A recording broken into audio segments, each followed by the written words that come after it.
Then after you've got it recorded, then you practice. You practice so hard. Unlike what we did with this thing going on right now, we're just winging it. Yeah, you might have noticed, do as we say and not as we do, frankly, in this circumstance. Because it's no good having recorded this awesome, emotion-filled dialogue and you're there on stage just not keeping up with it. It's like, yeah, I will stab you in the chest. Doesn't really work. Yeah, and what I find helps is, before we get on stage, we get so nervous. Like, it looks like we're fine, but look at his hand. It's shaking. Thanks for pointing that out, that's really helped. Yeah, so now you can get over it. Yeah. We get so nervous. Practicing helps that, because it becomes second nature when you come on stage. Yeah, you can practice in front of some friends before, if you can. Yeah. Because, I mean, many people have many different ways to deal with stage fright. There's one guy I know who says he doesn't suffer from it, and I hate him so much as a result.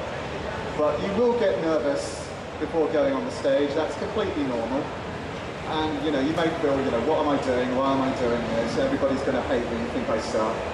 Don't think that, because at the end of the day, you're the one who's had the courage to get up on stage in front of all these people, and you're always going to get some people who are less than complimentary because they're dead inside. But ignore them. At the end of the day, you're the one who's up there putting your performance on stage, and pay no attention to them, because if they really thought that badly of it, surely they should get up and do something themselves, but they don't. So the other thing is, if things go wrong, which they will, keep going. I've had props break on stage, costumes break on stage.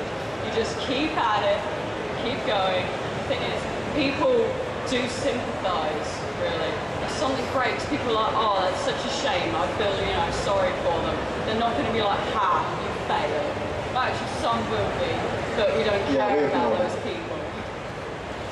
Also, if your music cuts out, which I've had happen, we went off stage for a slight amount of time, they cut the music completely when we're about to go back on.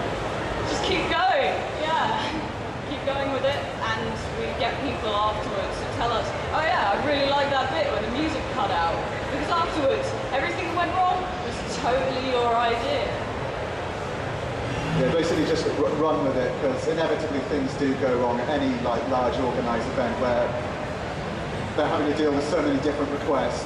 The tech crews do have to put up with a lot, so occasionally something does go amiss. Don't think badly of them, just, as Tab said, roll with it, keep going, and people should hopefully love you for it, because at the end of the day it's better than just standing there waiting in panic for everything to kick back in.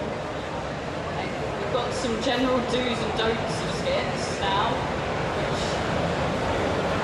Okay, I'll start first. When you come up with a skit or idea for a skit, what I would recommend is checking on YouTube first to see if it's been done before. Because especially these days with pre-registering skit ideas, the judges and panels are ideally looking for something that's either different or has a new spin on what's gone before.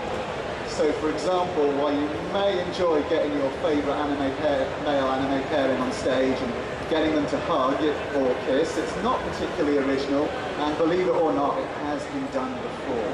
And does annoy everyone very easily. Yeah, you can tell how long judges have been dealing with judging cosplay skits and masquerades by when you see a yaoi skit come on, you see how much they die inside. If you're using a well-used theme like the harem dance or any kind of dancing,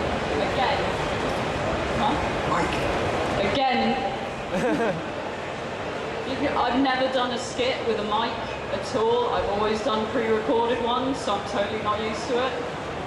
But yeah, if you're doing something like a dance or anything like that, try and put a new spin on it. Because I'm sure there are so many different ideas out there. There is a new original one out there for you.